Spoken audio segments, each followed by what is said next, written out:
মামনি মান্না বলরাম গোস্বামী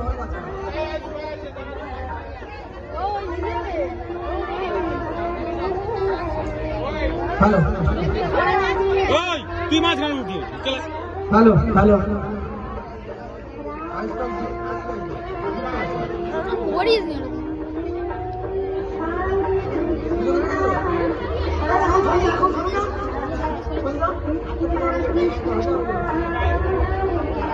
যারা যারা দাঁড়িয়ে আছো দাদা নিয়ম নতুন করে বলতে হবে না, নতুন করে বলতে হবে না তো। চলো স্টার্ট স্টার্ট।